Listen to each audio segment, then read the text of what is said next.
Sim, meu querido amigo Paulinho Boa Pessoa. Meu nome é inesquecível.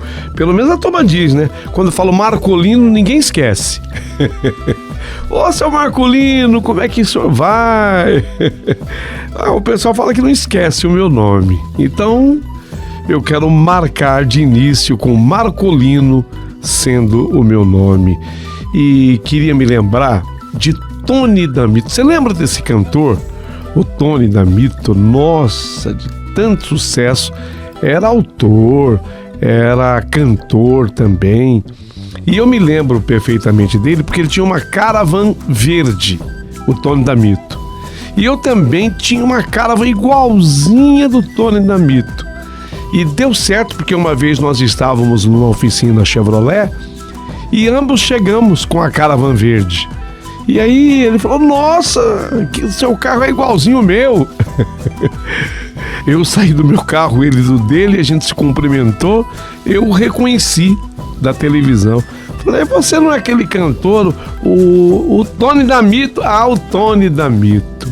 Pois é.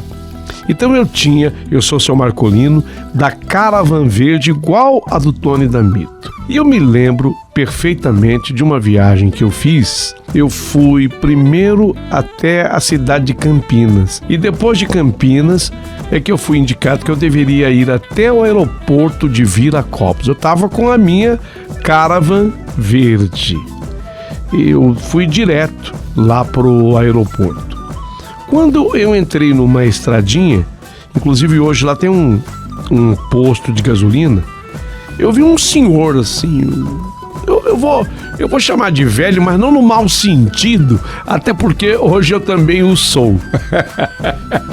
Não, então eu vi um velho com um pequeno cachorro, ele fez sinal pedindo carona. Eu tava sozinho com a minha Caravan verde, aquele carrão era grande, né? Eu falei, puxa vida, eu vou parar. Parei, abri a porta lateral e falei para esse senhor, pode entrar. Ele entrou, falou, só que eu tenho que levar o Zorro. O Zorro era o nome do cachorrinho, o cachorrinho preto, só que eu tenho que levar o Zorro. Falei, tudo bem, pega o Zorro aí. Ele pegou assim um cachorro e colocou o Zorro no colo. Foi quando nós passamos por sobre uma ponte, num riozinho que existe ali. Quando nós passamos, depois de alguns quilômetros, essa ponte, ele falou, eu vou ficar logo ali à frente. Tem uma cruz, e é ali naquela cruz que eu vou parar.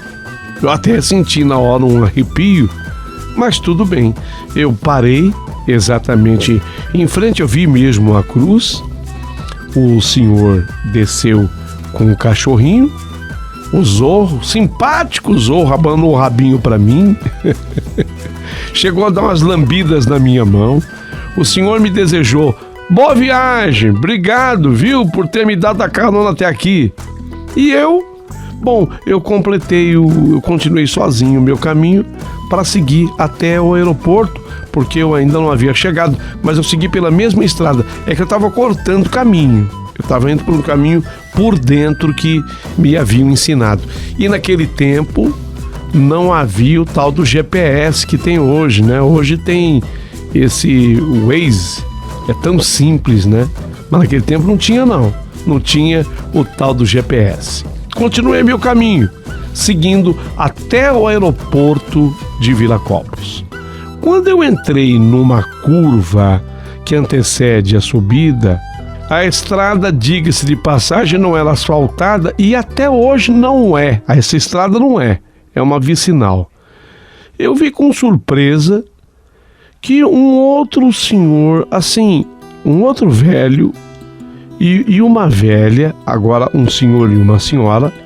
Eu estou falando velho, mas não na maldade, tá? Estou falando velho para que vocês entendam.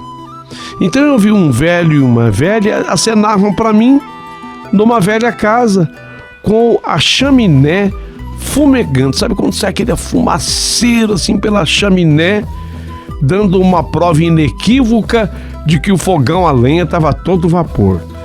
fiquei surpreso, porque quando eu olhei, o senhor era o mesmo, o senhor que eu tinha deixado lá de frente à cruz. E ele estava agora com uma senhora, a chaminé fumegando. Surpreso, falei, parei o carro, parei a caravan. Eu estava bem adiantado pro horário que eu tinha que chegar no aeroporto. Então, tudo bem.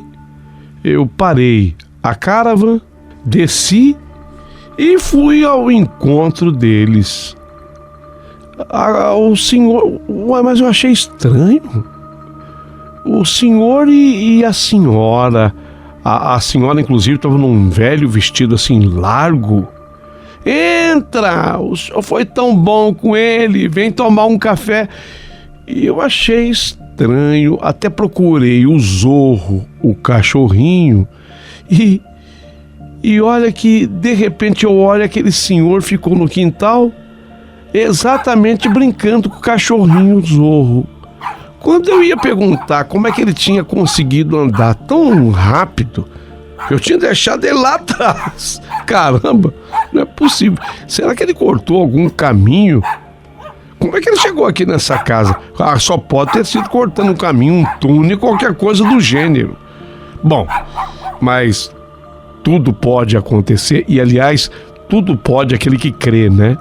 Então, quando eu perguntei para ele como ele havia chegado tão rápido até aquela casa, a senhora, a velha, respondeu por ele. Não, ele cortou o caminho aqui por dentro, tem um caminho aqui por dentro. E tudo pode aquele que crê, disse-me a senhora. Aí o velho entrou, fechou a porta, uma bela sinfonia comecei a escutar, sem que eu tivesse visto nenhuma vitrola tocando. O nome daquele senhor? Diferente, Euvecchio. Euvecchio. Ah, prazer. E o meu é Nair, me disse a velha senhora. Então eu já sabia, o cachorrinho era Zorro, seu Euvecchio e Dona Nair.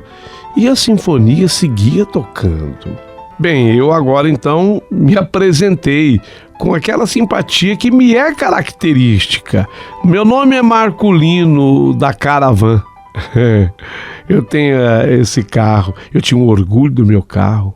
Eu tô indo aqui, no aeroporto de Viracopos, mas estou bem adiantado pro horário. Foi até bom vocês me convidarem. Ele, o senhor Euvecchio, me disse até que conhecia o aeroporto e admirava tudo que ele via ali ao redor. Então eu perguntei a eles se eu podia fazer uma pergunta. À vontade, senhor Marculino. A senhora também, dona Nair, muito simpática, sorriu, assim concordando com o marido. E eu lasquei a minha pergunta. Senhor Euvecchio, o que o senhor foi fazer na cidade com o Zorro, o seu cachorro? Ah, boa pergunta. Eu fui comprar fumo de corda pro meu cachimbo e um pouco de ração também pro Zorro. E se eu não tivesse lhe dado carona? E ele respondeu, ora, como disse aí a minha mulher, o senhor tudo provê, né? Eu fiquei admirado e falei para ambos, vocês conhecem bem as escrituras, não é? Ah, nós a estudamos e as vivemos a cada dia, sabe? Isso é necessário e ajuda a gente a enfrentar as duras provações que nos visitam, como a morte, por exemplo, né, seu Marculino? É verdade, senti de novo um arrepio. E foi nessa hora que eu perguntei, e vocês, o senhor, a senhora, vocês acreditam que tem vida depois da morte? Está escrito que devemos viver, morrer e renascer a fim de alcançarmos a perfeição. Isso está escrito. O ambiente estava fascinante. À medida em que o tempo passava, mais eu me sentia à vontade naquela casa. Então, ele, o senhor Euvecchio, me convidou para irmos até o seu pomar, que ficava à beira de um riacho no fundo da casa. Lá na sombra de uma laranjeira toda linda, florida, gente de Deus, a laranjeira tinha tanta flor branca, coisa mais linda e cheirosa. Ele me pediu: senta aí no gramado, seu Marcolino. E depois que eu me sentei, ele me contou então que ali estava uma pequena amostra do nosso grande universo. A semente, a flor e o fruto. A obra da abelha que colabora em dar às flores a condição de poder dali brotar o fruto. Tudo seguindo uma lógica de perfeição inigualável. Se o homem soubesse ver na fruta que come, no perfume da flor que cheira, na constituição da água que bebe, na limpeza que o raio faz no ar que ele respira, ou ainda nos benefícios que a chuva traz para a terra sedenta, o homem olharia com outros olhos tal cenário e procuraria colaborar ao invés de destruir tudo o que circunda esse mundo, desde uma simples galinha que oferece os ovos. Caramba! Seu Marcolino, a galinha já oferece os seus ovos. E a gente quer a carne dela ainda, né? E oferece também a sua carne. Até o oceano que nos oferece seus peixes. Assim como juntamente com as florestas permitem a vida orgânica no planeta, dando-nos o oxigênio. Esse riozinho que o senhor está vendo passar aqui no fundo, tem cada bagre, lambari daquele rabo amarelo, alaranjado, uma delícia. Então a gente tem que agradecer, seu Marcolino, tudo isso e elevar as preces de agradecimento ao fim de cada dia por termos nascido nesse contexto tão bonito, nesse universo tão lindo e tão maravilhoso. O senhor não concorda comigo, seu Marcolino? Eu estava admirado. Nossa, como aquele homem falou bonito. Meu Deus do céu. Concordo sim, senhor, seu Elvéquio. Concordo plenamente. Foi quando o senhor Elvéquio, olhando a laranjeira toda florida de branco e tão cheirosa, começou a dizer: então, seu Marcolino, essa laranjeira um dia foi uma simples semente que, encontrando solo fértil, pôde atingir essa altura e nos dar esses frutos deliciosos. Perseverar é o lema que deve ter o homem em suas atitudes em prol do bem dele próprio, sabe, seu Marcolino, e de todo esse vasto planeta. Eu estava tão admirado que eu falei, que confessava que gostaria de ficar ali, conversando com aquele senhor mais um pouco. Mas que pena, mais um pouco. No entanto, as horas corriam depressa. Eu teria o meu compromisso lá no aeroporto, buscar a encomenda, levá-la a Campinas. Então, o seu Elvéquio, olha, o senhor é demais. A senhora também, dona Nair. E o Zorro é uma gracinha de cachorro. O café estava gostoso, eu ficaria aqui muito mais tempo. Tô chupando aqui o último gomo dessa laranja, que docinha, que maravilhosa, mas os deveres me chamam, eu tenho que ir até o aeroporto. Eles se despediram de mim, senhor Elvéquio e dona Nair, e até o Zorro, o cachorrinho, o pretinho, ele correu até o meu pé. Ele era um cachorro miúdo, abanou o rabinho e fez menção de me lamber. Me despedi, fiquei impressionado. E quando eu cheguei lá no aeroporto, eu fui buscar a encomenda e eu já tinha feito amizade com o pessoal, porque eu trabalhava na empresa de Campinas, que me mandava sempre no mesmo lugar buscar encomenda. Então eu conversei com os colegas sobre aquela aventura. E um dos que morava ali ficou admirado, porque eu falei da velha casa. Ele falou: peraí, Marcolino, Você tá me falando essa história e realmente no lugar que você passou tinha mesmo uma velha casa. Rapaz, mas tem muito tempo uma enchente que deu naquele... Tem um riozinho que passava no fundo. Ali deu uma enchente, aquele rio encheu tanto e aquele rio arrastou aquela casa, inclusive matando um casal de velhos que ali morava. Parece que o único ser vivo que restou ali tinha sido um cachorro. E esse cachorro, por incrível que pareça, ele tinha subido num pé de laranja. O pé de laranja ficava mais ou menos à margem do rio, só que a laranjeira estava alta. E eu acho que a própria água, o cachorrinho foi boiando e ficou em cima do pé de laranja. Virou uma notícia medonha naquela época, porque acharam esse cachorro, depois que a água abaixou, em cima do pé de laranja. Mas não é possível. Aquele senhor que havia me contado isso era uma das pessoas mais sérias, o senhor Luiz Carlos. Eu fiquei extremamente pensativo em tudo que me disse Luiz Carlos. Na volta lá do próprio aeroporto, eu fiz questão de passar pela mesma vicinal e já não tinha casa nenhuma naquele lugar. Apenas quando eu passei naquela curva antes da ponte, eu vi a cruz. A cruz estava lá, mas casa? Não tinha visto casa nenhuma mais e nem, muito menos, nenhuma chaminé fumegando.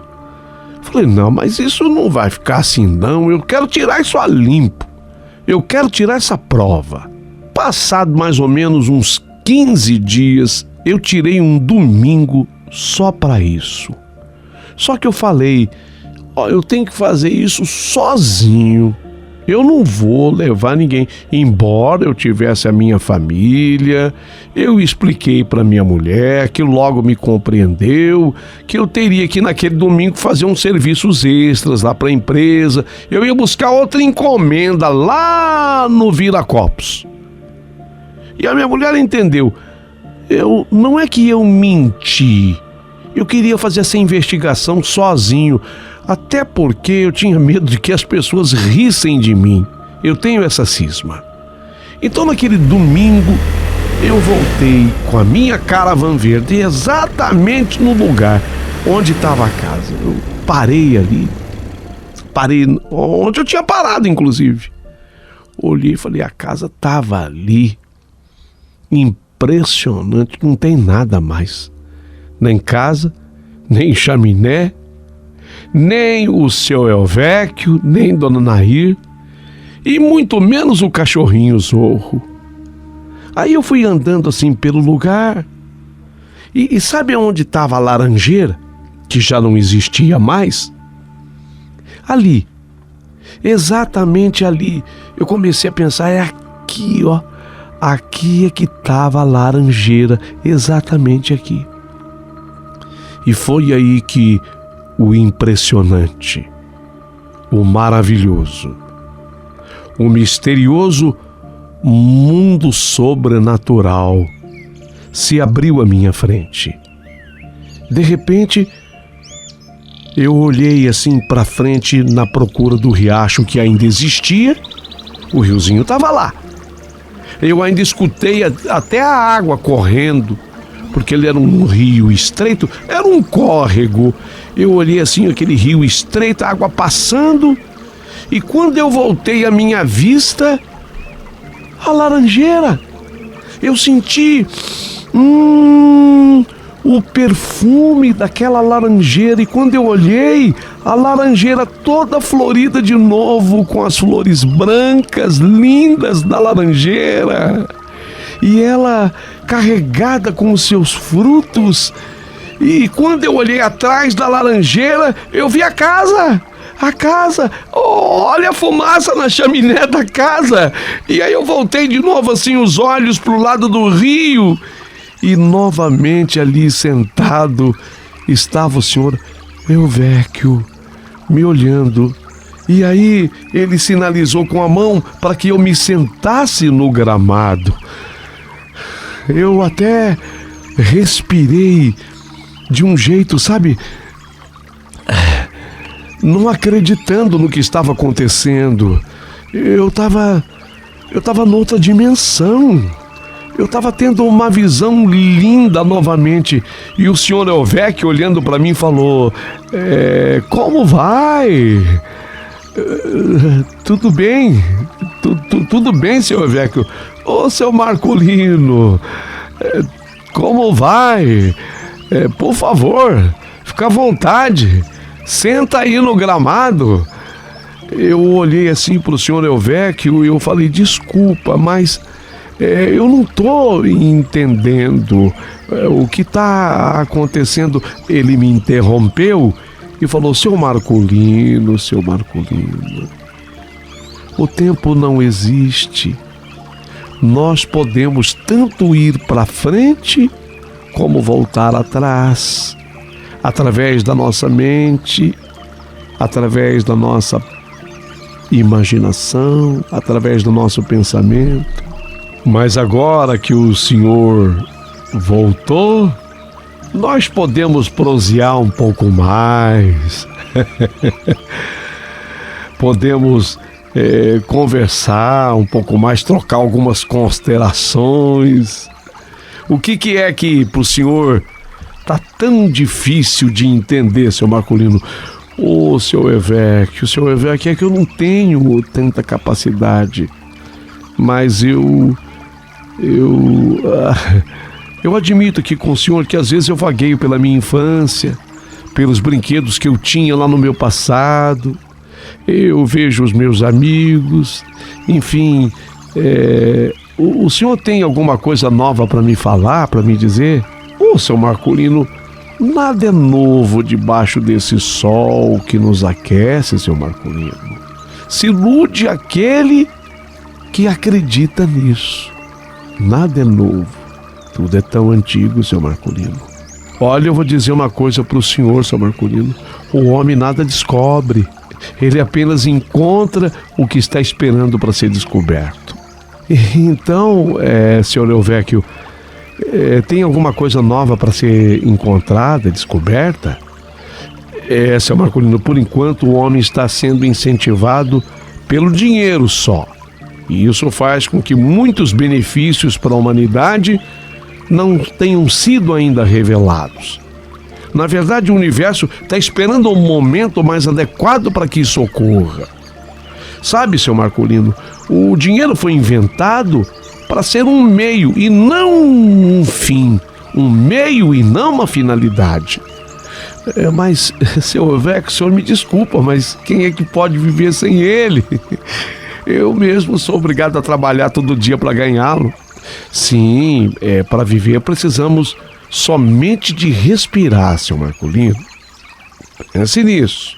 Para viver, nós precisamos tão somente do oxigênio.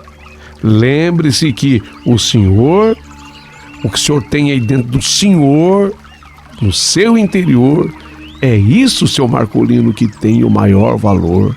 Eu sei que o senhor se orgulha do seu carro verde, como chama? Caravan. Minha Caravan verde. Até aquele cantor, o Tony D'Amito, tem uma igualzinha à minha. Então, mas o que vale não é o seu carro. Como é que chama? Caravan. Caravan verde. Não é isso. O que vale é o seu interior. O senhor Elvecchio, eu sei que o senhor está falando, mas sem dinheiro também não dá, né? A economia global, a economia do mundo precisa desse sistema. Sim, é verdade, seu Marcolino. Mas a volúpia de ganhar o dinheiro escraviza o homem, sabe? Seu Elvecchio, então tudo que a gente precisa é cristianizar, é o que virar filósofo, seu Elvecchio. Senhor Marcolino, o senhor está certo. É isso antes que seja tarde, sabe? Precisamos ser pombas com a vivacidade da serpente. Isso irá contribuir com a nossa felicidade. Mas, senhor Elvecchio, quem é que pode nos exemplificar tal sabedoria? Senhor Marcolino, boa pergunta. Nós devemos aprender com a natureza, que tudo nos oferece. Mas sabe, tudo tem que ser usado com parcimônia, com inteligência, ou seja, para durar eternamente. Se tais ofertas se transformam numa fonte de renda, tais recursos são explorados a fim de oferecer apenas mais lucros, e daí gera superprodução sem a devida reciclagem da própria vida. Aí o próprio objetivo do universo não é cumprido. Ô, seu Marcolino, vamos entrar? A Nair tá lá dentro esperando por nós. Eu podia ter recusado. Talvez qualquer pessoa no meu lugar o fizesse. Mas eu tinha que ter coragem. Foi por isso que eu resolvi fazer aquela viagem sozinho. Era uma pequena viagem, mas nem a minha mulher eu quis levar comigo. Eu tinha certeza que eu precisava fazer aquele trajeto sozinho. Então, já que eu estava ali, aceitei. Aceito sim, senhor, seu Elvéquio. Vamos entrar. Entramos na casa e ele me colocou junto à janela. Lá fora estava a laranjeira e sobre a mesma o sol brilhando no fundo do quintal. O rio correndo, ainda se ouvia o barulho das águas correndo no rio, no riacho. Ele me colocou junto à vidraça e me fez ver que eu também estava naquele conjunto de objetos refletidos na vidraça. E então ele me falou: "Tá vendo, seu Marcolino? Tá vendo? Olha, tudo se harmoniza sem nenhuma agressão. Assim é que tem que ser o mundo, tudo junto, mas cada um na sua frequência vibratória. E isso não é tão difícil, é uma lei que simplesmente deve ser obedecida, porque aquele que agride ou altera o que lhe circunda sofre as consequências. Para isso é que foram criadas as leis."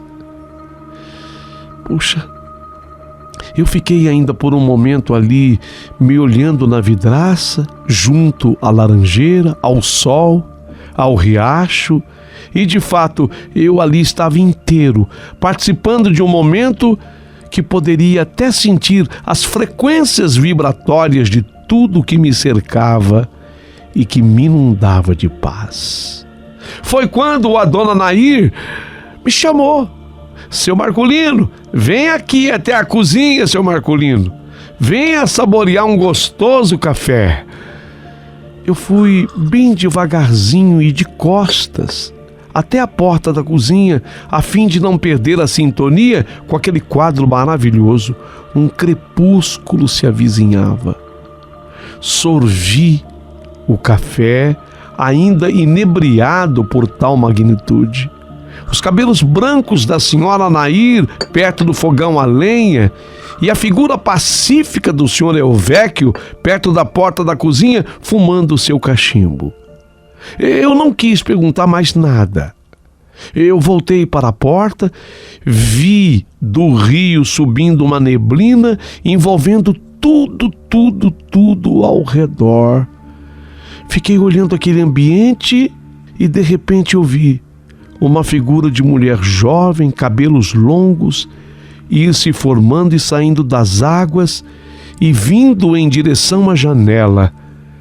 Eu quis chamar o senhor Elvéquio, que continuava a fumar o seu cachimbo, mas a jovem fez sinal de silêncio para mim, assim colocando o dedo indicador na frente dos lábios, pedindo silêncio, e me convidou para sair. Eu dei assim a volta e fui lentamente ao seu encontro. A mulher me chamou com um sorriso pacífico e um olhar de paz. Sua vestimenta era longa e ela me estendeu assim seus longos braços e me entregou uma pedra brilhante e calmamente se dirigiu para a neblina que cobria já todo o riacho. Eu não tive coragem de dizer mais absolutamente nada. Então o senhor Elvéquio me explicou que aquela pedra que a mulher me entregara era simplesmente a confirmação daquilo que eles haviam falado antes. E disse: se você se ferir e culpar o rio, a pedra que você jogou e pisou em cima foi trabalhada para te beneficiar e não para te ferir. Essa parte eu achei confusa. A minha cabeça limitada não conseguiu entender direito.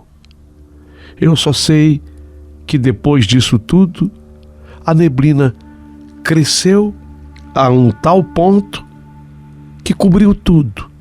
Eu já não via mais a casa, nem o senhor Elvéquio, nem o cachorrinho Zorro, e nem a dona Nair, e nem a casa, e nem a laranjeira, e nem nada. Quando aquela neblina baixou, o terreno estava de novo vazio. Havia apenas a minha caravan verde, parada aonde eu havia deixado. Meus olhos se anuviaram, encheram de lágrimas. Eu, se pudesse fazer uma escolha, teria naquele instante escolhido ficar com eles. Havia tanta paz ali.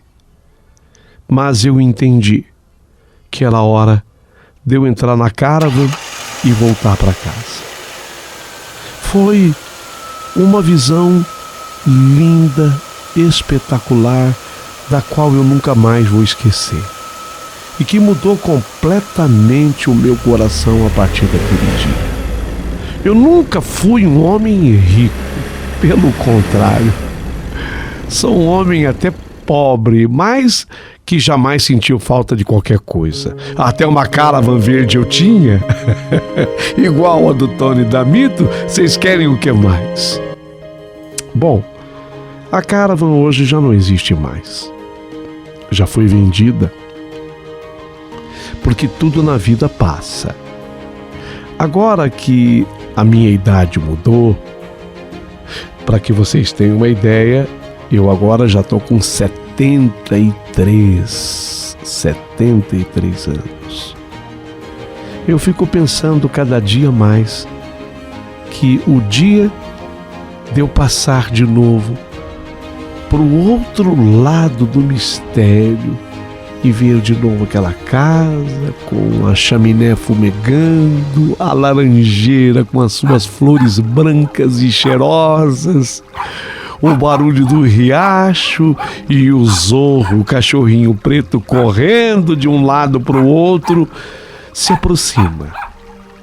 Se você acredita em tudo o que eu escrevi aqui, parabéns.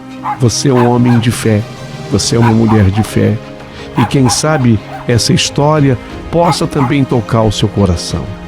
Garanto-lhe que tudo o que eu escrevi aqui de fato aconteceu. Não, eu não tenho nenhuma testemunha. Basta você confiar na minha palavra.